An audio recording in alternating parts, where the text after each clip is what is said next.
আসসালামু আলাইকুম। আমরা একটা দীর্ঘ সময় আজকে মূলত 10টা ক্লাস হওয়ার কথা থাকলেও আজকে 11তম ক্লাস, কারণ আমি একটা ক্লাস বোনাস নিয়েছিলাম। তো তারপরেও আমি পার্সোনালি বিলিভ করি যে এই যে উদ্দেশ্য নিয়ে আমরা এই ক্লাসে ভর্তি হয়েছিলাম, preparation of financial statement complying IAS IFRS, income tax, VAT and RJSC rules and regulation, এটা অনেক বড় এরিয়া, অনেক বড় এরিয়া। আমার মনে হয় 11টা না, এটা যদি 110টা ক্লাস, 100টা ক্লাস হয়, তাও অনেক ক্ষেত্রে আমাদের কাছে মনে হয় যে আরো একটু জানা বোঝার বাকি থাকবে। তো আমি আপনাদেরকে অনেকবার বলেছি, আবারও বলছি যে আজকে আপাতত ক্লাসটা শেষ হচ্ছে, কিন্তু এই সাবজেক্ট বা এই ক্লাস নেওয়াটা আমি আসলে পয়সার জন্য করি না। আমি অনেক ক্লাস অনেক জায়গায় রিগ্রেট করি, অনেক বেশি বেশি অ্যামাউন্ট আমার পার আওয়ারের চার্জ 20,000 টাকাও আমরা ব্রিটিশ আমেরিকান টোবাকোতে যখন ট্রেনিং করিয়েছি আপনার ফাইন্যান্সিয়াল ওয়েলবিং এর উপরে 20,000 টাকা পার আওয়ার ছিল।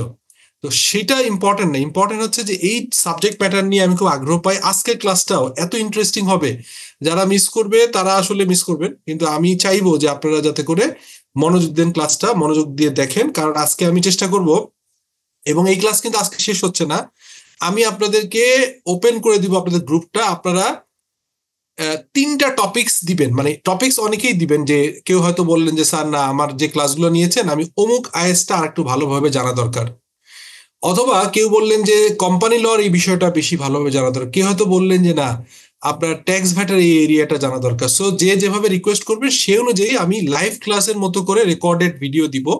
লাইভ ক্লাসের বড় সমস্যা হচ্ছে যে আপনারা সংখ্যায় শেষের দিকে এত কম পার্টিসিপেট করেন, আমি আগ্রহ থাকে না, যে কারণে আমি ওইটা আমার ফ্রি টাইমে আপনাদের টপিকগুলো সিলেক্ট করে আমি বানিয়ে দিব আপনাদের জন্যই, আপনাদের যে ফাইন্যান্সিয়াল স্টেটমেন্ট শেয়ার করেছি ওইটার উপর বেস করে। So, আজকে যেটা করব, যে কোনো একটা ফাইন্যান্সিয়াল স্টেটমেন্ট নিব, আমার কাছে অনেকগুলো আছে, আপনারা দেখেছেন যে অলিম্পিক নিয়ে আমরা আলোচনা করেছি, স্কোয়ার ফার্মা দিয়ে আলাপ করেছি। সো আজকের ক্লাসটা হচ্ছে বেসিকলি রেশিও অ্যানালাইসিস, কিন্তু আমি একটা বিজনেসের আপনার রেশিও বা অ্যানালাইসিস থেকে বিজনেস ভ্যালুয়েশন পর্যন্ত কিছু জিনিস আপনাদের সাথে শেয়ার করব। সো আশা করি আজকের ক্লাসটা অন্য অন্য দিনের থেকেও ইম্পর্টেন্ট হবে। আপনারা আমার সঙ্গে থাকবেন, এটা আমার প্রত্যাশা, যে ইন্টারেক্টিভ থাকবেন ক্লাসটা নিয়ে। আপনারা আমাকে সুযোগ দিবেন যাতে করে আমি ভালো করে ক্লাসটা নিতে পারি। হ্যাঁ, সো এই বিষয়গুলো এবং কোশ্চেন করবেন। হ্যাঁ, তো আমি শুরু করছি উইদাউট ফার্দার ডিলে। আমরা বলেছিলাম আমাদের কন্টেন্টের লাস্ট ছিল লিস্টেড কোম্পানিজ এর ফাইন্যান্সিয়াল স্টেটমেন্ট অ্যানালাইসিস। এখন দেখেন, যদি আমরা দেখতে চাই যে আসলে ফাইন্যান্সিয়াল স্টেটমেন্ট কিভাবে আমরা অ্যানালাইসিস করব, balance sheet versus income statement, আমরা জানি যে আসলে বেসিক্যালি সবচেয়ে আদিম কথা হচ্ছে যে ব্যালেন্স শিট যেটাকে আমরা বলছি সেটার নাম হচ্ছে স্টেটমেন্ট অফ ফাইন্যান্সিয়াল পজিশন। এটা বেসিক্যালি একটা ইকুয়েশনের উপরে চলে। ইকুয়েশনটা হচ্ছে asset equal to liability plus owners equity. Asset liability বুঝলাম, ওনার্স ইকুইটি পার্টে বেসিক্যালি রেভিনিউ এবং এক্সপেন্ডিচার জড়িত। সো আমাদের একটা বিজনেস ভ্যালুয়েশন করতে গেলে এই অ্যাকাউন্টিং এর গোল্ডেন রুলের উপরই আমরা মূলত করে থাকি, ঠিক আছে। সো ইনকাম স্টেটমেন্ট বেসিক্যালি যাই বলেন না কেন, রেভিনিউ থেকে ডাইরেক্ট কস্ট বাদ দিলে সিওজিএস পাই, সিওজিএস বাদ দিলে গ্রস প্রফিট পাই, গ্রস প্রফিট থেকে আদার ইনডাইরেক্ট ন্যাচারাল এক্সপেন্ডিচার গুলো বাদ দিলে আমরা নেট প্রফিট পাই।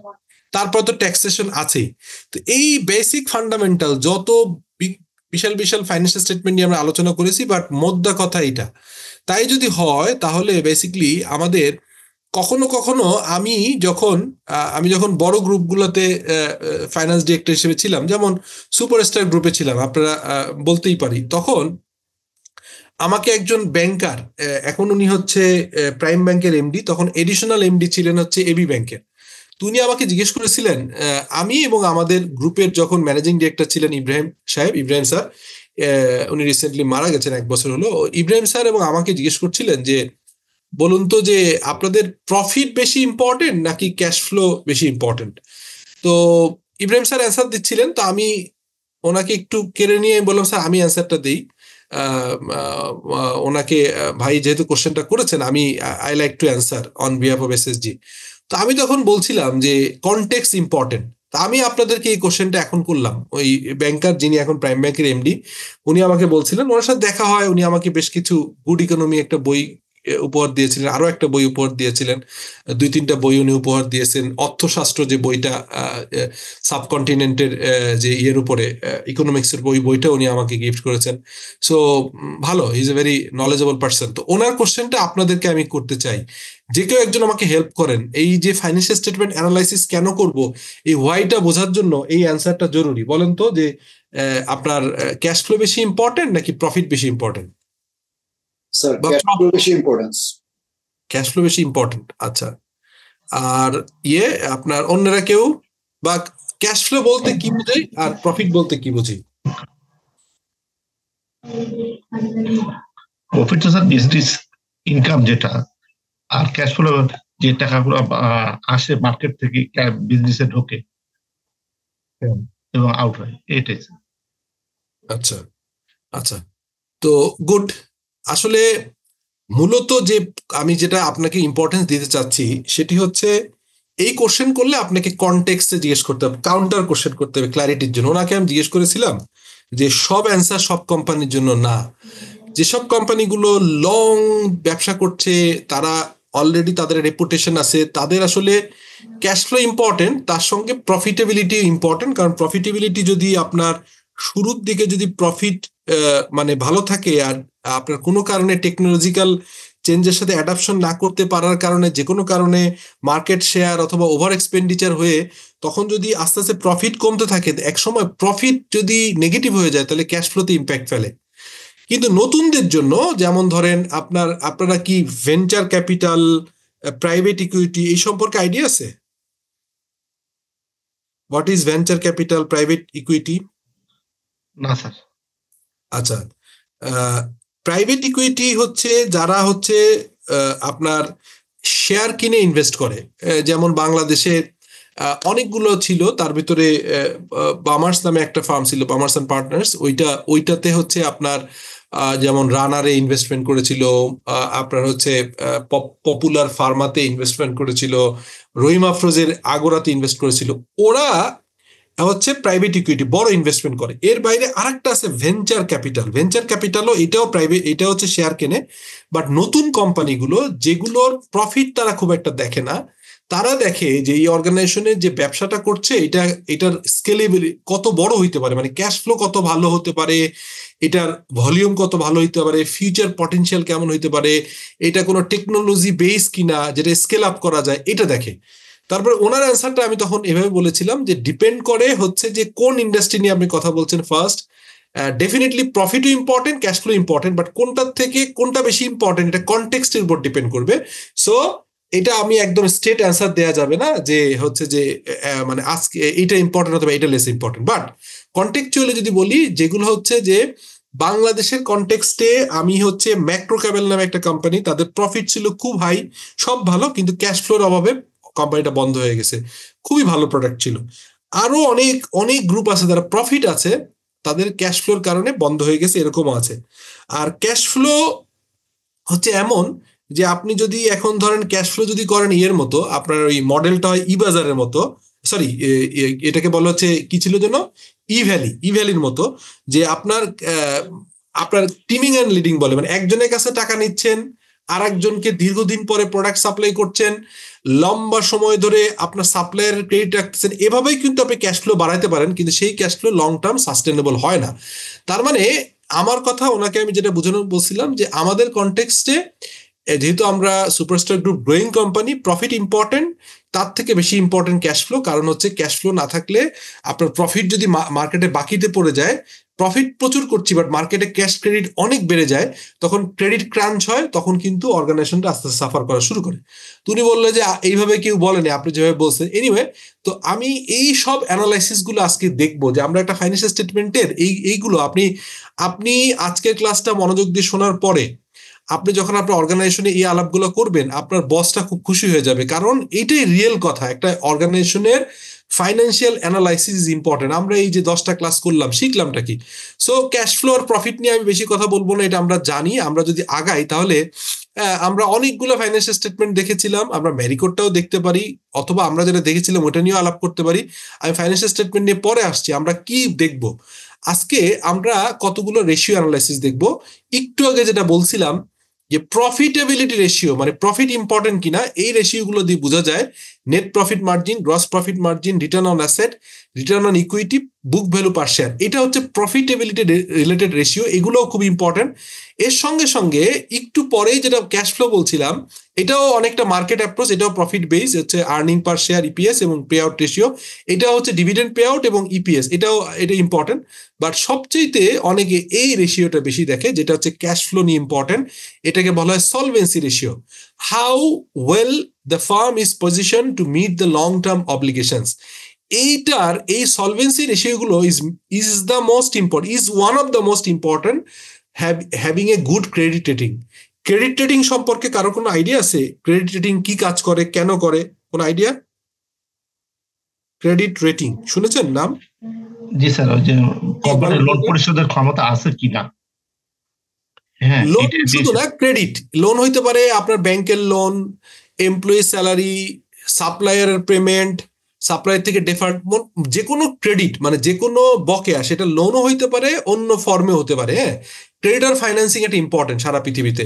ধরেন আপনি এমন একটা বিজনেস মডেল দাঁড়া করলেন যে আপনি নগদে সেল করছেন, আপনার কোনো, যেমন এগোরা, নন্দন, এরা কিন্তু বাকিতে সেল করে, নগদে সেল করে। তো এরা প্রফিট করে কিভাবে জানেন? এরা হচ্ছে ক্রেডিটরের থেকে নেয়, আপনার ফাইন্যান্সিং নেয়, এটাকে বলে ক্রেডিটর ফাইন্যান্সিং। কিরকম? ধরেন আমি আমাদের আপনার কল্লোলে ছিলাম, সুপারস্টার গ্রুপে, কল্লোল গ্রুপে ছিলাম। তা আমরা আগোরা, নন্দন বা এদের এইসব জায়গায় প্রথমে আমাদের প্রোডাক্টটা শেলফে তুলতে হতো। ধরেন আমি 100 ইউনিট প্রোডাক্ট দিয়ে দিলাম, আপনার প্রোডাক্টটা অ্যাডভান্স দিতে হবে। এরপরে তাদের শেলফ থেকে যদি বিক্রি হয়, আপনি যে চেক করতে পারবেন না, আগোরা, নন্দন ওরা বলবে 100 পিস থেকে 5 পিস সেল হয়েছে। এটা অডিট করার সুযোগ ওরা দেয় না সাধারণত, যদি আপনি আনলেস আদারওয়াইজ খুব বড় এমএনসি কোম্পানি হন বা পাওয়ারফুল হন। নর্মালি তারা বলে 100 পিস দিয়েছিলেন, 100 পিস থেকে 5 পিস সেল হয়েছে, আপনি এই 5 পিসের টাকা 2 মাস পরে পাবেন। ভালো হলে। জি, কিছু বলছেন? একটু মিউট করে রাখেন। তাহলে খেয়াল করেন, আপনি প্রোডাক্ট কিনতে হলো না, বাকিতে 100 পিস প্রোডাক্ট নিলেন, মাস শেষে আপনি নিজে ইনভেন্টরি কাউন্ট করে নিজের মতো করে বললেন যে এই 100 পিস থেকে 5 পিস সেল হয়েছে, এই টাকাটা আপনি 1 মাস পরে পাবেন, বা 1.5 মাস বা 2 মাস পরে। তো ক্রেডিট টার্মটা হচ্ছে সেল করার পরে 1-1.5 মাস। তাহলে দেখেন, তার কোনো প্রোডাক্টই কিন্তু নগদে কিনে এনে এটাকে ইনভেন্টরি ভরতে হয় না। তো এরকম ক্রেডিটও সম্ভব। সো এই ক্রেডিটর পেমেন্ট করতে পারবে কি পারবে না, যে কোনো ক্রেডিটর, ব্যাংক লোন থেকে শুরু করে, এইটা দেখা হয় সলভেন্সি রেশিও। সলভেন্সি রেশিও আছে, এরপরে আছে আরেকটা হচ্ছে ইফিসিয়েন্সি রেশিও। এটা হচ্ছে কতটা বিজনেস ইফেক্টিভ, আর ইফিসিয়েন্সি ভিন্ন কথা। আপনি ইফেক্টিভ কিন্তু আপনার এফিসিয়েন্সি কম, মানে আপনি কাজ ঠিক মতো করেন কিন্তু টাইমলি করে আরো বেশি প্রোডাক্টিভ কম। এই প্রোডাক্টিভিটির একটা রেশিও আছে, এটাকে বলে এফিসিয়েন্সি রেশিও। তো এটা আমরা দেখলাম, আমরা এটা ডিটেলে যাবো, এখন জাস্ট ওভারঅল বলছি। এরপরে এইগুলো সব মিলে একটা রেশিও আছে, যেটাকে বলা হয় ওই যে সলভেন্সি আর লিকুইডিটি একই। সলভেন্সি আর লিকুইডিটি কাছাকাছি, এটাকে বলা হয়, একটা দেখলাম সলভেন্সি, একটা হচ্ছে লিকুইডিটি, কাছাকাছি রেশিও। এইটা করার পরে আমরা একটা জিনিস দেখবো, যেটা নাম জেড স্কোর। এটা নাম কেউ শুনেছেন? Anyone hard about Z score? এটা শুনেছেন? না স্যার, এরকম শুনিনি। আচ্ছা, এই জিনিসটা আজকে আপনাদের মেইন লার্নিং, এটা শুনবেন, শিখবেন এবং আপনাদের অর্গানাইজেশনে ইমপ্লিমেন্ট করবেন। তাহলে আপনার প্রমোশন কেউ আটকাইতে পারবে না, আপনার ফাইন্যান্সের ম্যানেজমেন্ট খুশি হয়ে যাবে। আমি বিলিভ করেন যদি আপনি এটা আইডিয়া ঢুকাতে পারেন, কারণ এই জেড স্কোরের মাধ্যমে বোঝা যায় একটা অর্গানাইজেশন লং টার্ম সাস্টেন করবে কি করবে না। তা আমি ওইগুলা আপনার আগে আলাপ করে আসি, তাহলে আপনার সুবিধা হবে। একদম শুরুর থেকে আলাপ করি, যে আমরা রেশিওগুলো কুইকলি বলি। কিছু কিছু রেশিও এত ইজি যে আপনি ইজিলি পারবেন। যেমন এখানে আমরা প্রথম বলছি হচ্ছে আপনার কি রেশিও শিখবো, net profit margin. Net profit বুঝাই যায়, উপরে net profit divided by net sale, divided করলে যেটা নেট প্রফিট। গ্রস প্রফিট হচ্ছে উপরে গ্রস প্রফিট, নিচে হচ্ছে নেট সেল। আপনারা এখন বলেন তো নেট সেল আর গ্রস সেলের ডিফারেন্সটা কি? এই যে net profit divided by gross sale, net sale, ডিফারেন্সটা কি?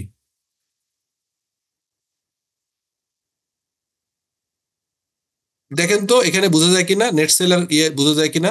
এইখানে যদি বলি নেট সেলের মধ্যে ভ্যাট, তারপর এগুলো ওগুলো রিটার্ন, ওগুলো সব বাদ যায় স্যার, ডিসকাউন্ট। এক্স্যাক্টলি। তো এই প্রেজেন্টেশন, ম্যারিকোর প্রেজেন্টেশনে কিন্তু রেভিনিউ লিখছে লেস কস্ট অফ গুডস। অনেক জায়গায় লেখে গ্রস সেল মাইনাস হচ্ছে আপনার রিটার্ন অথবা ভ্যাট দিয়ে নেট সেল করে। You are right, net sale মানে হচ্ছে ভ্যাটটা আপনার ইনকাম না, ভ্যাট আপনি গভর্নমেন্ট হয়ে কালেকশন করছেন। সো ভ্যাট বাদে যে অ্যামাউন্টটা বিক্রয় ফেরত দেওয়ার পরে অনেক সময় ফেরত আসে, বিভিন্ন রকম অ্যাডজাস্টমেন্ট হয় মানে হচ্ছে ডিস্ট্রিবিউটার এন্ডে কিছু প্রোডাক্ট নষ্ট হয়ে গেছে, কিছু প্রোডাক্ট এইগুলোর এক্সচেঞ্জ বা এইগুলো বাদ দিয়ে যেটা হয় এটাকে নেট সেল বলে। তো net profit divided by net sale equal to net profit margin, এটা মোস্ট ইম্পর্টেন্ট একটা রেশিও, নাম্বার 1। নাম্বার 2 হচ্ছে এটা আরো আগেরটা, যেটা হচ্ছে গ্রস প্রফিট ডিভাইডেড বাই হচ্ছে নেট সেলস। তা এখানে তো আপনি দেখছেনই, এই যে ম্যারিকোডটাই যদি দেখেন তাহলে আমরা এখানে দেখতে পারবো যে ম্যারিকোড হচ্ছে এখানে নেট সেল আছে হচ্ছে এখানে ফিগারে যদি বলি হচ্ছে 979 কোটি টাকা। তাহলে এটা কি হবে, নেট প্রফিট আপনার এই যে আফটার ট্যাক্স যে নেট প্রফিট আছে আপনার এখানে পাবেন, এই যে প্রফিট ফর দ্য ইয়ার, এই যে এখানে যেটা আসছে সম্ভবত 246 কোটি ডিভাইডেড বাই 989 কোটি করলে আপনার নেট প্রফিট পাবেন। আর গ্রস প্রফিট হচ্ছে এই যে দেখেন গ্রস প্রফিট 576 কোটি ডিভাইডেড বাই 979 কোটি, এটা ভাগ দিলে পাবেন গ্রস প্রফিট মার্জিন। তো net profit margin, gross profit margin আমরা দেখালাম। এরপরে আপনার রিটার্ন অন অ্যাসেট হচ্ছে net profit divided by average total asset. এখন অ্যাভারেজ টোটাল অ্যাসেট মানে কি বলেন তো? How you calculate average total asset? Sir একটু বলেন এভারেজটা। আচ্ছা দেখেন, এইটার আপনি খেয়াল করেন 19 এবং 20 সালের দুইটা অ্যাকাউন্টস, আপনি মজার ব্যাপার দেখেন। তো বছরের শুরুতে অ্যাসেট ছিল হচ্ছে, এখানে যদি দেখি আপনার 26,000, এখানে হচ্ছে শুরুতে অ্যাসেট ছিল, টোটাল অ্যাসেট ছিল হচ্ছে 457 কোটি টাকা, 457 কোটি 63 লাখ টাকার অ্যাসেট ছিল বছরের শুরুতে। ওদের ইন্ডিয়ান কোম্পানি তো এই জন্য মার্চে শুরু, এই 31 মার্চ, এই এপ্রিলে 1 তারিখ শুরু, 31 মার্চে শেষ হয়। তাহলে 557 কোটি টাকা ছিল শুরুতে, 457, আর বছরের শেষে হয়ে গেছে 500 কোটি টাকা।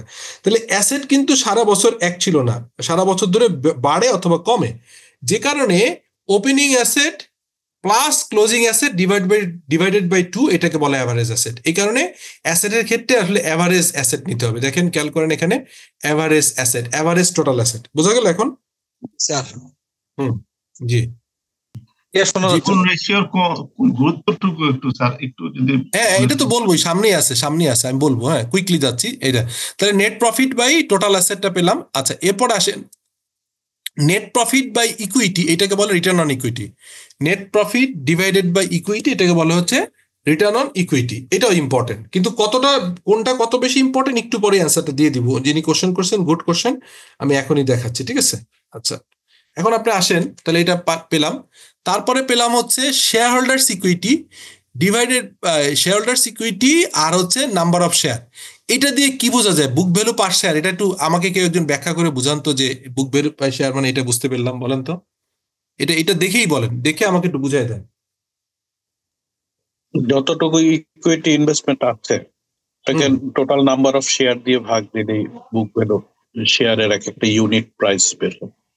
এক্স্যাক্টলি, তার মানে এই শেয়ার হোল্ডার্স ইকুইটি মানে share capital plus written earnings plus reserve, এটা শেয়ার হোল্ডার্স ইকুইটি। দেখেন শেয়ার হোল্ডার্স ইকুইটি আপনারা এখানে দেখলেই বুঝতে পারবেন। এই দেখেন শেয়ার হোল্ডার্স ইকুইটি দেখেন এখানে, এই যে share capital, share premium, written earnings, এই টোটালটা। তাহলে এইটা যদি হয়, এখানে দেখা যাচ্ছে আপনার 138 কোটি 76 লাখ হচ্ছে আপনার টোটাল ইকুইটি, ডিভাইডেড বাই তার নাম্বার অফ শেয়ার ভাগ দিলেই আপনি পেয়ে যাবেন হচ্ছে বুক ভ্যালু পার শেয়ার।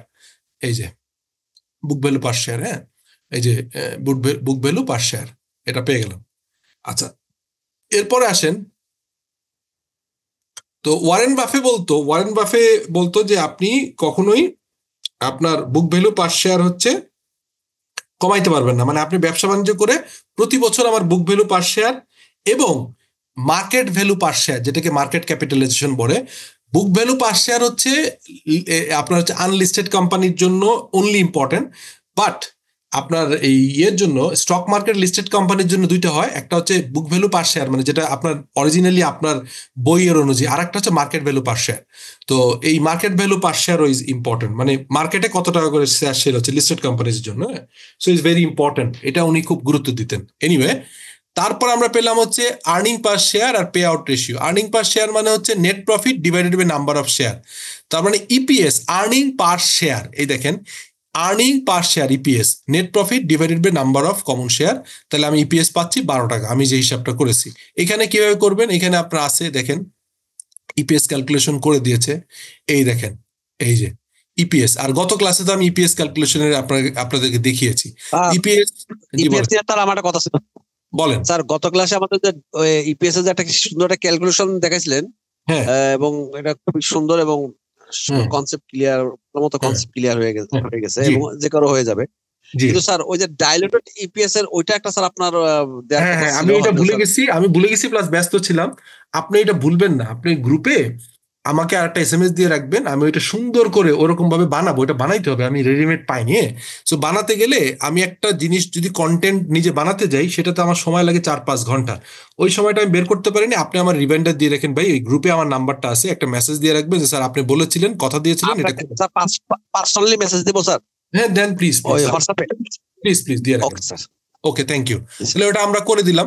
এখন দেখেন ইপিএসটা আমরা শিখে ফেলছি, আমরা আগেই শিখেছি, এবং বিলিভ মি এর বাইরে কিন্তু অ্যাকাউন্টস এর কিছু নেই। আমরা যা যা করেছি, হ্যাঁ আমরা আরো এক্সটেন্সিভলি শিখতে পারি, বাট এগুলোই আমরা দেখতে হয়, এগুলোই শিখতে হয়।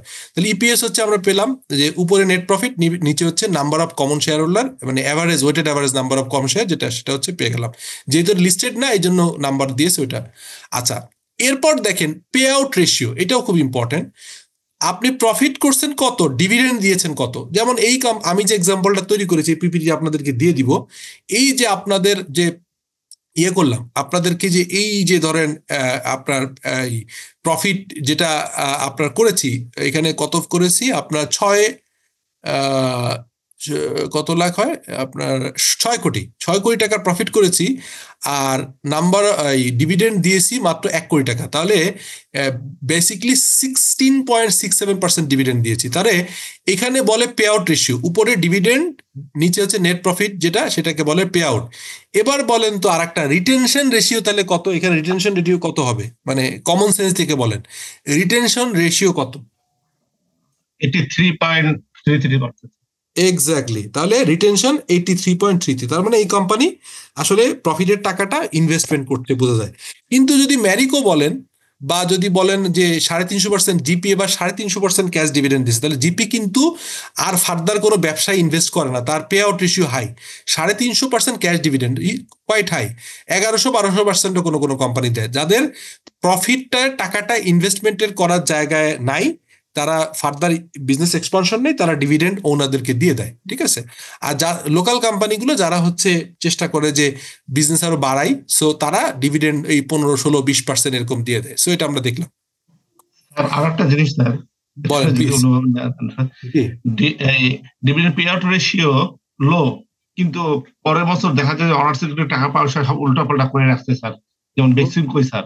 হ্যাঁ, এটা মানে কেউ ধরতে পারতেছে না জিনিসটা, এটা কি রকম স্যার? ওরা তো হচ্ছে কি, ওইটা তো মিস রিপোর্টিং করে। বেক্সিমকো তো অনেক মিস রিপোর্টিং করছে। বেক্সিমকো তো শেয়ারে ধরেন ইনভেস্ট করে যারাই করছে বিপদে পড়ছে, আমিও পড়েছিলাম। হ্যাঁ, আল্লাহ মাফ করুক, বেরোয় গেছি অনেক ঝামেলায়।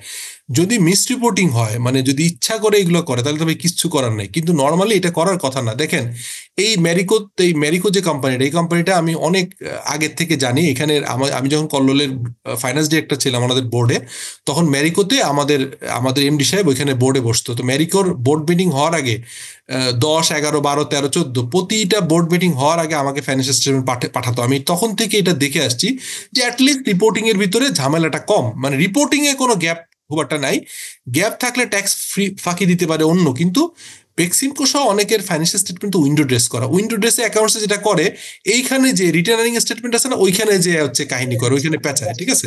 তো এটা যাই হোক, ওইটা আসলে বেক্সিমকোর কথা বলে আর লাভ নাই এটা।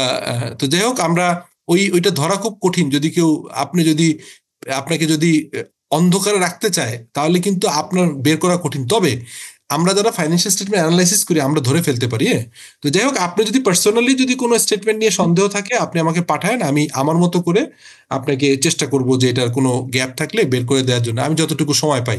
আচ্ছা, এখন আপনার সলভেন্সি রেশিও হচ্ছে debt to equity ratio, debt to asset ratio. আচ্ছা, total liability divided by total equity, এটার মানে কি আপনার কত টাকা আপনি মানুষ আপনার কাছে পায় আর নিজের টাকা কত। তো এটা স্বাভাবিকভাবেই হচ্ছে যে total liability by total equity, এটা দিয়ে আপনি ডেট টু ইকুইটি রেশিও পাবেন। হ্যাঁ, কোনো কোনো কোম্পানি বলতে পারে যে আমি লোন কম ইউজ করি, যেমন ইউনাইটেড গ্রুপে তারা লোন ইউজ করে না, আকিস গ্রুপ লোন কম ইউজ করে, তো তাদেরটা ডিফারেন্ট হবে। আবার প্রাণ আরএফএল প্রাণ গ্রুপ প্রচন্ড লোন ইউজ করে। হ্যাঁ, তো এটা ডিপেন্ড করে। হ্যাঁ জি, তো এটা হচ্ছে ইস্যু। আচ্ছা, আরেকটা আছে হচ্ছে লাইবিলিটি বাই অ্যাসেট। এটা তো স্বাভাবিকভাবে অ্যাসেট যদি বেশি হয় লাইবিলিটি কম হয়, এটা ভালো। তো তাহলে এখানে দেখা যাচ্ছে অ্যাসেট হচ্ছে 6,70,00,000 আর এখানে 3,70,00,000 হচ্ছে লাইবিলিটি। তো ডিভাইডেড বাই করলে আপনার এটাকে বলা হয় ডেট টু অ্যাসেট রেশিও, এটা 55% বা 50.55। আচ্ছা, আরেকটা রেশিও হচ্ছে এইটা হচ্ছে ইফিসিয়েন্সি রেশিও। আচ্ছা বলেন তো, এইখানে যে আমি দেখালাম cost of goods sold divided by inventory, এইটা হচ্ছে 8.33। একটা কোম্পানির ইনভেন্টরি টার্নওভার রেশিও 8.33, আর একটা কোম্পানির ইনভেন্টরি টার্নওভার রেশিও 12। কোনটা ভালো কোম্পানি বলেন তো? ওই যেমন শুরুতে বললাম ক্যাশ ফ্লো ইম্পর্টেন্ট নাকি প্রফিট ইম্পর্টেন্ট, এখন বললাম 8.33 ইনভেন্টরি টার্নওভার রেশিও একজনের, আরেকজনের 12, কোনটা ভালো? 12টা ভালো স্যার। 12টা। কস্ট অফ গুডস সোল্ড আপনার হচ্ছে যিনি বললেন 12, ইউ আর রাইট। হ্যাঁ, কারণ যত বেশি ইনভেন্টরি ঘুরবে তত আপনার ক্যাশ ফ্লো কিন্তু কম ইউজ করতে হবে। মানে বারবার করে সেল করছেন, মানে বলে না আপনার বারবার সেল করলে আপনার লাভ বেশি। সরি, আমি 1 মিনিট বোধহয় 2 মিনিট আপনার সময় বেশি নিয়ে ফেলছি, উনি ফোনটা করেছিল এটা জরুরি কারণে। তো যাই হোক, যেটা যিনি বলছেন যে এটা 8 টাইমস না হয়ে 12 টাইম হলে ভালো, ইউ আর রাইট। কারণ কি, এই পরের রেশিওটা দেখেন, যখন আমি এটা বের করলাম, কি খেয়াল করেন, এটার নাম হচ্ছে inventory turnover ratio, inventory turnover days. এটা আমি যখন বের করলাম ইনভেন্টরি টার্নওভার রেশিও বের করলাম, তখন দেখেন এই যে ইনভেন্টরি কয়দিন ইনভেন্টরি হাতে থাকে, এইটাই প্রমাণ হয়ে যায় যে যদি এমন হয় যে নাম্বারেজ ডেজ ইন ইয়ার, তাহলে এক বছরে থাকে 365 দিন, আর ইনভেন্টরি টার্নওভার যদি 8.33 হয় তাহলে হচ্ছে 43 দিনের ইনভেন্টরি হাতে আছে। এখন আমাকে একজন বলেন তো, যিনি বললেন 12, যদি এইখানে আপনার 8.33 জায়গায় 12 হতো তাহলে কয় মাসের ইনভেন্টরি হাতে থাকে তার, বলেন তো? সহজ, এখানে 12 দিয়ে ভাগ দিতে হবে, তো কত হবে? তাহলে স্যার হলো 12 দিলে এক মাস 30 দিন। হ্যাঁ, এখন দেখেন এই কারণে গ্লোবালি বলে যে ভাই জাস্ট ইন টাইমে চলে আসেন। জাস্ট ইন টাইম কেউ নাম শুনেছেন? জাস্ট ইন টাইম এই কথাটা কেউ শুনেছেন? শুনছি স্যার। শুনেছি। হ্যাঁ, তার মানে জাস্ট ইন টাইম মানে আপনি ইনভেন্টরি মিনিমাইজ করে ফেলবেন। ইনভেন্টরি মিনিমাইজ করলে কি লাভ হবে? আপনি কিন্তু আপনার টাকা কম এঙ্গেজ করতে হবে। যে বললাম না যে সাপ্লায়ার ক্রেডিট পেয়ে গেলেন, আপনার ইনভেন্টরি মানে আপনার ইনভেস্টই করতে হলো না। তো এটা একটা ভালো, তো আমরা বুঝতে পারলাম। থ্যাংক ইউ যে আপনারা বুঝতে পেরেছেন যে যত এটা বেশি হবে। আর যদি জি বলেন, কিছু বলতে চাচ্ছেন? আচ্ছা, কারো ইনভেন্টরি যদি এখানে আপনার 12 দুগুণে 24 হয়, তাহলে 24 হলে তার 15 দিন মাত্র ইনভেন্টরি থাকবে। হ্যাঁ, 15 দিন। কস্ট অফ গুডস, জি sir, cost of goods sold divide by sir inventory. And inventory এনে কি ইনভেন্টরি স্যার, ওপেনিং না ক্লোজিং না এভারেজ? এটা এভারেজ। শুনুন, আমি একটা ক্লিয়ারলি বলে দিই, যতগুলো অ্যাসেট হবে এগুলো সবসময় অ্যাসেট লাইবিলিটি অ্যাভারেজ হবে। এইটা যেমন ইনভেন্টরি অ্যাভারেজ, আমি এটা লিখতে ভুল করেছি। এই টোটাল অ্যাসেট, টোটাল লাইবিলিটি সব যতগুলো ব্যালেন্স শিটের আইটেম, মানে ব্যালেন্স শিটের আইটেমের একটা মজার ব্যাপার আমি বলি, খেয়াল করেন। ব্যালেন্স শিটের আইটেম যত পাবেন আপনি, ক্লিয়ার করি একবারই বলে দিলে সুবিধা হবে, এর সবগুলোর ফর্মুলা হচ্ছে ওপেনিং এবং ক্লোজিং যোগ করে 2 দিয়ে ভাগ দিবেন ব্যালেন্স শিটের আইটেম। বোঝা গেল ভাই? একবারে বলে দিলাম। তারপরে যত আপনার অ্যাসেট লাইবিলিটি পাবেন সব হবে অ্যাভারেজ। এই যে অ্যাভারেজ এখানে লিখছি, কোনো জায়গায় ভুলে লেখা হয়নি, বাট সব জায়গায় অ্যাভারেজ হবে। ঠিক আছে ভাই? তাহলে ইনভেন্টরি ক্ষেত্রে কি স্যার ওপেনিং ক্লোজিং যোগ করে তারপর 2 দিয়ে ভাগ দিয়ে তারপর করব? জি, একদম রাইট, একদম ভেরি গুড কোশ্চেন করেন। হ্যাঁ, তাহলে সুবিধা হবে। এটা হলো স্যার ওই যে কম্প্রিহেন্সিভ ব্যালেন্স শিটের যে ওপেনিং আর ক্লোজিং, সেটা তো তাই না? জি, ওখানে তো সব পাবেন অ্যাসেট লাইবিলিটি। জি, থ্যাংক ইউ স্যার। আচ্ছা, তাহলে এটা পেয়ে গেলেন। আচ্ছা, এরপর দেখেন ইনভেন্টরি ইন ডেজ তো পেয়ে গেলাম, আমরা দেখলাম। এবার দেখেন রিসিভেবল। রিসিভেবলটা ইন্টারেস্টিং, খেয়াল করেন গ্রস ক্রেডিট সেল কত টাকায় বাকিতে বিক্রি করেছিলেন। এখানে একটু ভুল হয়েছে, আমি একটু ইনভেন্টরি হবে না, এখানে হবে অ্যাকাউন্টস রিসিভেবল। একটু ফর্মুলা করতে যে আমি সরি একটা মিনিট আমাকে অ্যালাউ করেন, একটু ভুল রয়ে আপনাদেরকে আমি আজকে যে প্রেজেন্টেশনটা দিব গুরুত্ব সহকারে প্রেজেন্টেশনটাই পড়বেন, এত ইজি করে বানিয়ে দিয়েছি। আর আপনারা যদি এটা কোনো কিছু দিয়ে দিন। হ্যাঁ আমি তো প্রত্যেকটা প্রেজেন্টেশন আপনাদের কিন্তু প্রতিটা প্রেজেন্টেশন পিডিএফ করে আমরা দিয়ে দিয়েছি। সো আপনারা প্রেজেন্টেশন গুলো দেখবেন, যদি কোনো কোশ্চেন থাকে আমি বলবো যে গ্রুপটা আপনারা দেখার পর 1-2 দিন পর গ্রুপ ওপেন করব, আপনারা যা যা বুঝবেন না জিজ্ঞেস করবেন। কারণ আমি যে কত টাকা আপনাদেরকে ফি নিয়েছি, ক্লাস নিয়েছি, তার চেয়ে ইম্পর্টেন্ট আমি চাই যে আপনারা উপকৃত হন এবং অন্যদেরকে বলেন যে না এই যে এই কোর্সটা করেছি এটা আমাদের অনেক ভালো লেগেছে। আচ্ছা এখানে খেয়াল করেন, একটু ভুল করেছিলাম, এই যে পরেরটা এই যে এখানে দেখেন ইনভেন্টরি লিখে ফেলছি, যে কপি করতে যে ভুল হয়ে গেছে। এখানে হবে কি বলেন তো, অ্যাকাউন্টস রিসিভেবল AR। জি বোঝাই যায়। হ্যাঁ যাই হোক, এখানে অ্যাকাউন্ট রিসিভেবল তাহলে কি পেলাম আপনার হচ্ছে gross credit sale divided by account receivable. এখন দেখেন gross credit sale divided by account receivable, এটা 11 সরি এটাও ভুল হয়েছে, এখানে ইনভেন্টরি হবে না, এখানে হবে হচ্ছে AR টার্নওভার। ওই ইয়ে করতে যে কপি করে বসাইতে তাড়াহুড়ো করছে, বোঝা গেল এবার অ্যাকাউন্ট রিসিভেবল টার্নওভার বোঝা গেছে, রিসিভেবল টার্নওভার। এখন বলেন তো একটা কোম্পানির অ্যাকাউন্ট রিসিভেবল টার্নওভার হচ্ছে 12, মানে এটা 11.5 মানে তো 12, আর একটা কোম্পানির 20, কোনটা ভালো হবে? আরে 12টাই তো ভালো হওয়ার কথা। তাই দেখেন তো এখানে কি হয়, পরের স্লাইডে যাই আমরা দেখি তো। এই দেখেন এখানে আপনার নাম্বার অফ ডেজ, তার মানে আপনার রিসিভেবল বাকি থাকে এখানে, মানে বাকি থাকে হচ্ছে 30 দিনের, 31 দিনের। এখানে 20 হলে তো আরো কম বাকি থাকলো, তার মানে এখানেও অ্যাকাউন্ট রিসিভেবল টার্নওভার যত বেশি হবে তত আপনার ফ্রিকুয়েন্টলি টাকা মানে আদায় হচ্ছে। যেমন সুপারস্টার গ্রুপে আমরা পলিসি করেছিলাম যে মাসের আপনার হচ্ছে শুরুর থেকে বাকি নিবে, 15 তারিখের পর থেকে দেওয়া শুরু করবে, এবং 15 মাসের 30 ভিতরে না দিলে সে তারপর থেকে আমরা ফাইন্যান্সিয়ালি চার্জ করা শুরু করছিলাম। তার মানে বাকি বন্ধ করি নেই, বাকি দিয়েছি, দ্রুত কালেকশনের ফর্মুলা নিয়েছি। সিমিলারলি আপনি খেয়াল করেন যখন আপনি এই যে 11 হলো, এই এখানে দেখলেন উপরে হচ্ছে গ্রস ক্রেডিট সেল, নিচে হচ্ছে AR, তাহলে আপনি পেলেন হচ্ছে অ্যাকাউন্ট রিসিভেবল টার্নওভার 12, মানে 11.5 মানে 12ই ধরে নিলাম। 12 যদি হয় তাহলে 365 ডিভাইডেড 12, তার মানে রিসিভেবল থাকে বাকি থাকে হচ্ছে 31 দিনে। যদি এখানে 11 জায়গায় 12 জায়গায় যদি 24 হতো তাহলে এখানে হয়তো 15, ঠিক কিনা? তার মানে যত এই টার্নওভার যত বেশি হবে তত ভালো হবে। বোঝা গেল ভাই? এখন ক্লিয়ার? জি স্যার ক্লিয়ার। ওকে, ভিডিওটা আবার দেখবেন কনফিউশন হইলে। আচ্ছা তারপরে দেখেন net sale divided by average asset, এটার নাম হচ্ছে অ্যাসেট টার্নওভার, মানে কত টাকার অ্যাসেট করে কত টাকা সেল করছেন। এখন কোশ্চেন হচ্ছে কেউ যদি অ্যাসেট, যেমন ইউনিলিভার, তারা কোনো অ্যাসেট ইউজ করে না, তারা অন্যের ফ্যাক্টরি ভাড়া নিয়ে প্রোডাকশন করে, তার মানে তার এভারেজ অ্যাসেটে কোনো ইনভেস্টমেন্ট নাই। তারপরে অনেক কোম্পানি এমএনসি গুলো কিন্তু নিজেরা ফ্যাক্টরি কম করে, অন্যের ফ্যাক্টরি থেকে কন্ট্রাক্ট ম্যানুফ্যাকচারিং করে, ঠিক আছে? তো যত বেশি আপনার অ্যাসেট কম সেলস বেশি, তত আপনার এই রেশিওটা বেশি, অ্যাসেট টার্নওভার রেশিও বেশি। আচ্ছা এরপর আসেন, আর একটু মিউট করে দেন। আচ্ছা এরপর আসেন হচ্ছে current asset divided by current liability, এটাকে বলে কারেন্ট রেশিও। এটা আপনারা জানেন, এটা তেমন ইম্পর্টেন্ট ইয়ে না। এখন দেখেন জেড স্কোর, যেটা আজকের মেইন শেখানোর উদ্দেশ্য।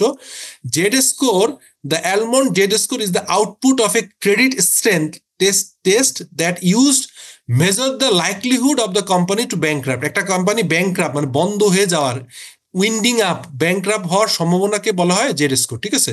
তো জেড স্কোর জেড স্কোর দিয়ে আপনি বের করতে পারবেন যে এই কোম্পানি আসলে মানে ব্যাংক্রাপসির চান্স আছে কিনা। The formula is based on the information. কি দেখেন, এই একটু আগে একজন আমাকে বলছিলেন না যে কত ইম্পর্টেন্ট কোন ratio, operating earning ratio, debt equity ratio, retained earnings to asset ratio, retained earnings to asset ratio, তারপরে হচ্ছে আপনার working capital to asset ratio, asset turnover. এইগুলো হচ্ছে ইম্পর্টেন্ট নট ফর প্রফিট। এটা বেশি ইম্পর্টেন্ট হচ্ছে ব্যবসা বন্ধ হওয়ার কোনো চান্স আছে কিনা, এইটার জন্য এটা বেশি ইম্পর্টেন্ট, ঠিক আছে? তার মানে এই রেশিওগুলো দিয়ে আপনার বের করতে হবে। তো এটা বের করবেন কিভাবে? প্রথমে হচ্ছে operating earning ratio. Operating earning ratio মানে কি? Earning before interest and tax, আপনি তো আর্নিং বিফোর ইন্টারেস্ট জানেনই, ডিভাইডেড বাই এই যে অ্যাভারেজ টোটাল অ্যাসেট, এটা হচ্ছে total average asset, average total asset. এটা অ্যাভারেজ কথা, সব জায়গায় অ্যাভারেজ হবে, আমি বলি আর না বলি আমি বলে দিচ্ছি এটা হচ্ছে এভারেজ হবে, ঠিক আছে? তাহলে এভারেজ টোটাল আছে, তাহলে পেয়ে গেলেন অপারেটিং আর্নিং রেশিও 17.339, ঠিক আছে? আচ্ছা, তারপরে আসেন আপনার, এটা গেল ফার্স্ট, এটা আপনার এইটা না ফার্স্ট, সরি, আপনার 5টা রেশিও লাগবে জেড স্কোর ক্যালকুলেশন করতে। প্রথমটা অপারেটিং আর্নিং রেশিও, তো প্রথমটা অপারেটিং আর্নিং রেশিও দেখলাম যে 17.39% আসলো। কিভাবে বেরোলো? উপর হচ্ছে earning before interest and tax, এটা ফর্মুলা দিলেই হবে। আপনি কিন্তু এই ফর্মুলা শিখলে ব্যালেন্স শিটেই আছে, আপনি ফাইন্যান্সিয়াল স্টেটমেন্ট অ্যানালাইসিস ইজিলি করতে পারবেন। নিচে হচ্ছে টোটাল অ্যাসেট। তারপরটা দেখেন ইকুইটি বাই লাইবিলিটি, আমরা আগে বের করছি total equity, total average equity divided by total average liability, সব অ্যাভারেজ হবে অ্যাসেট লাইবিলিটি গুলো, তাহলে পেয়ে যাবেন ডেট টু ইকুইটি। থার্ড হচ্ছে return earnings divided by total asset, এটার নাম হচ্ছে রিটার্ন আর্নিংস টু, এটার নাম কি বললাম? এভারেজ ইকুইটি স্যার, এভারেজ ইকুইটিটা কি স্যার ওই যে ওপেনিং প্লাস? হ্যাঁ ওপেনিং, হ্যাঁ ওটা তো ব্যালেন্স শিটে আছে আপনার, হ্যাঁ ব্যালেন্স শিটে আছে, ঠিক আছে সবগুলা, ঠিক আছে? তো রিটার্ন আর্নিংসও পাবেন, return earnings divide by total asset, এটাও অ্যাভারেজ রিটার্ন আর্নিংস করতে হবে, কারণ অ্যাসেট লাইবিলিটি ব্যালেন্স শিটের আইটেমগুলো সবসময় অ্যাভারেজ করতে হয়। তো আপনি পেলেন এটা হচ্ছে earning, return earnings to asset. এরপরে পেলেন হচ্ছে ওয়ার্কিং ক্যাপিটাল। ওয়ার্কিং ক্যাপিটাল বের করার ফর্মুলা কি কেউ আমাকে বলতে পারবেন? এটা পারলে আমি খুব খুশি হতাম। যে current asset minus current liability, minus current liability, exactly, thank you. তাই ব্যালেন্স শিটে আপনি এখানে আসেই সব কিন্তু দেয়া আছে, দেখেন এখানে কিন্তু আপনি এই যে ব্যালেন্স শিট আছে, এই ব্যালেন্স শিটে কারেন্ট অ্যাসেট, এই যে এটা হচ্ছে current asset minus current liability, এটা বিয়োগ দিলে পারবেন ওয়ার্কিং ক্যাপিটাল, ঠিক আছে? তো ওয়ার্কিং ক্যাপিটাল আপনি পেয়ে গেলেন। সো ওয়ার্কিং ক্যাপিটাল আপনি জানেন, হ্যাঁ সবই ফর্মুলা আছে। তো কি পেলাম আমি বলতেছি, ওইখানে যাচ্ছি, এই যে working capital by total asset, তো টোটাল মানে টোটাল অ্যাভারেজ অ্যাসেট, সব জায়গায় অ্যাভারেজ কথাটা বসাতে হবে, ওয়ার্কিং ক্যাপিটাল অ্যাভারেজও করে দিতে হবে, কারণ এটা ইয়ের ব্যাপার, নেট অ্যাসেটের অ্যাভারেজ লিখলে হবে, অ্যাভারেজ টোটাল অ্যাসেট, হ্যাঁ অ্যাভারেজের কথা লিখলাম না, সব জায়গায় অ্যাভারেজ করে নেবেন, ধরে নেন। তো এখানে আপনার হচ্ছে ওয়ার্কিং ক্যাপিটাল ডিভাইডেড বাই হচ্ছে টোটাল অ্যাসেট, এটা পেয়ে গেলাম। লাস্ট হচ্ছে asset turnover, asset turnover already আমরা করেছি, sales divided by total asset. হ্যাঁ, এই সেলস কিন্তু অ্যাভারেজ করতে হবে না, ইয়ারের সেল, এটাকে অ্যাভারেজ করতে হবে না, এটা বছরের সেল নিতে হবে, এই বছরের সেল, এটা অ্যাভারেজ দরকার নেই। বাট টোটাল অ্যাসেটটা অ্যাভারেজ হবে, যেহেতু ওপেনিং এবং ক্লোজিং, মানে ইনকাম স্টেটমেন্টের আইটেম কখনোই অ্যাভারেজ করতে হয় না, কিন্তু ব্যালেন্স শিটের আইটেম অ্যাভারেজ করতে হয়, এটা আমি বলে দিয়েছি, আপনারা খেয়াল রেখে না, অনেক সময় কনফিউশন হবেন, কনফিউশন হয় না। তাহলে আমি পেয়ে গেলাম অ্যাসেট টার্নওভার। এখন দেখেন এই জেড স্কোরের যে ফর্মুলা, এইটাই হচ্ছে ইন্টারেস্টিং, এটা মুখস্থ করার দরকার নেই, আপনাদেরকে দিয়ে দিব। এই অপারেটিং রেশিও পেলেন, আপনি বসাই দিলেন, এখানে যেটা পেয়েছিলেন দেখেন, এখানে পেয়েছিলেন কত? 17.39, এই যে আপনি লিখে ফেললেন, এই যে 17 পয়েন্ট মানে 0.739।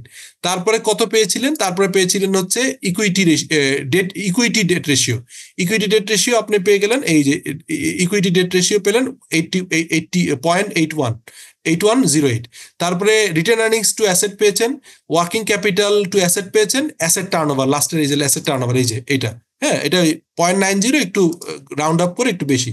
তো এইগুলা হচ্ছে আপনার বের করতে হবে, আর এইটা ফর্মুলা, এইটা ফর্মুলা। আর্নিং রেশিও সবচেয়ে ইম্পর্টেন্ট, এই জন্য ওয়েট দেওয়া আছে 3.3, debt equity ratio 0.6, return earnings to asset হচ্ছে 1.4, ওয়ার্কিং ক্যাপিটাল টু অ্যাসেট 1.29, আর অ্যাসেট টার্নওভার হচ্ছে 0.99।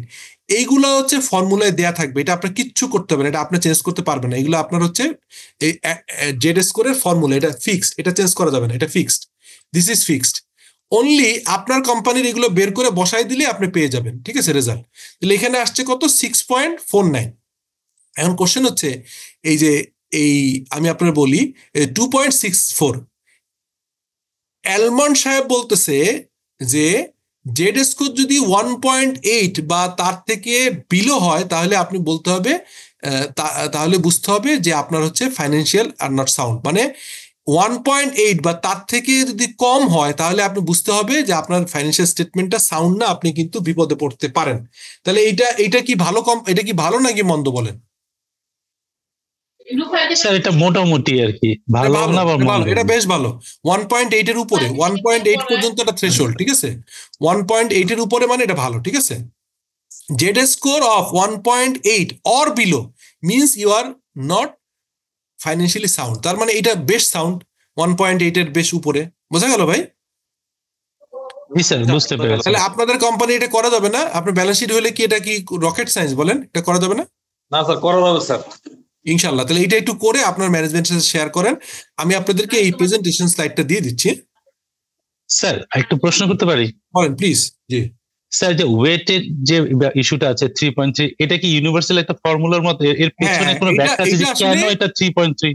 আচ্ছা, এইটা হচ্ছে এই যে অ্যালমন্ড যে আবিষ্কার করছেন, এই যে এখানে দেখা যায় এই যে মিস্টার অ্যালটমান যে উনি আবিষ্কার করছেন, উনি এইটাকে লজিক্যালি দেখছে যে আপনার অপারেটিং রেশিও, খেয়াল করেন অপারেটিং রেশিও মানে কি আপনি বুঝাই দিয়ে দেখেন যে আপনার আর্নিংটা খুব ইম্পর্টেন্ট।